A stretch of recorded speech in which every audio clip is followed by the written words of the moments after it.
Hey everybody, Dr. Christine here, the Digestion Doc, helping you dial in digestive tips and strategies to make you feel better. And on today's video, I've got 3 effective ways to combat stress.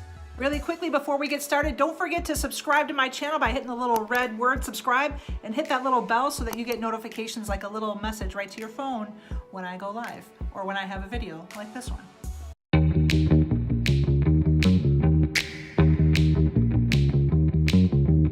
We constantly think of emotions related to our stress levels, right? But are you aware of just how nasty emotional stress can be on your physicality? It is ultra important that you understand that emotional stress can lead to physical problems such as cardiovascular disease, hypertension, cancer, depression, even anxiety. Of course, meditation comes to mind as an easy way to really turn down the stress in your life, but there are other tips that we're going to cover today that can really be impactful that's combating stress. We live in a world of about 7 billion people. That means there are a lot more sounds, more cars, more airplanes, everything. It's like an auditory nightmare. Any Mad Max fans out there? I totally get the whole auditory nightmare thing. I'm like Master Blaster with that whistle. Like, please, no crazy sounds.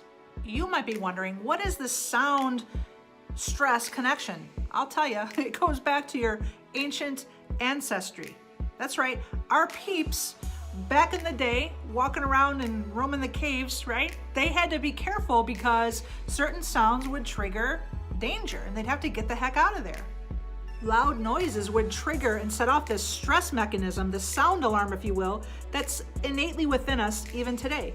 That's right, sounds can impact that stress response that will not only increase your blood pressure, make your heart beat faster, but also dump cortisol and adrenaline, your stress hormones, right into your bloodstream. Sound can do that. Okay, Dr. Christine, that's sounding really stressful. Sounding. Do you have any tips for us instead? I sure do. Yes, young grasshopper. Tip number 1, silence. It's my super stress tip, in fact. Silence. Even if it's just 2 minutes a day. Silence. That's how you combat a lot of the noise pollution. So turn off your phone, turn off your radio, turn off your MP3 player. Go for a walk in the woods with just you. Listen to nature. Nature. Mother Nature, whether it's snowing or if it's sunny where you are. Feel the dirt under your feet. Bonus tip, grounding, which is earthing, taking your shoes and socks off and actually touching the grass with your feet or the dirt, literally increases your body's energy. That's how important Mother Nature is and our earth.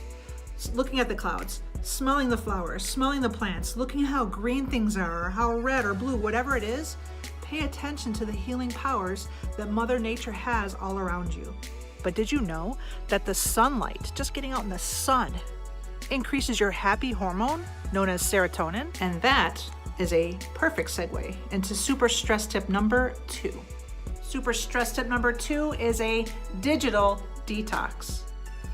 I mean, really, think of it. How far away from you right now is your phone? It's probably in your hand, right? I mean, how often are you checking Instagram, Facebook, Snapchat, Tinder? But seriously, the world has changed. We're looking at social media so much and we're comparing ourselves to what we're seeing. People showing their latest car, always happy all the time. Looking at people that are the perfect body, right? It's created a plethora of problems, from bullying to self-esteem issues. It's become a big problem and we need a digital detox. On to super stress tip number 3, read. Did you know that reading not only increases your vocabulary, but it also helps you to develop better critical judgment? And reading heals. Reading for healing purposes has a name. It's called bibliotherapy. Fun fact for you, in Egypt, at the entrance of the libraries were carved the words sanatorium of the soul. And the Greeks carved the words medicine for the soul as welcome messages into their libraries. Nowadays, bibliotherapy is even used for people with extreme emotional behavior disorders. Reading is an excellent cognitive exercise of the highest cerebral level. Check this out. Reading even helps to create more synaptic connections. Blown away. Some even say that when we identify and connect with characters inside books, it helps to improve and increase and raise our self-esteem. So there you have it. What do you think? Those are some amazing and very important healing tips to be doing every single day, even when you're not in stress. I'm Dr. Christine, the Digestion Doc, signing off. Love yourself healthy.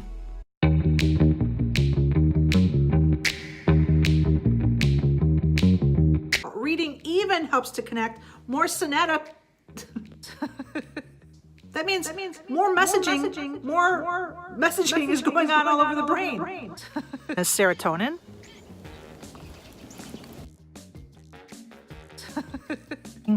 Instagram, Facebook, Snapchat, Tinder.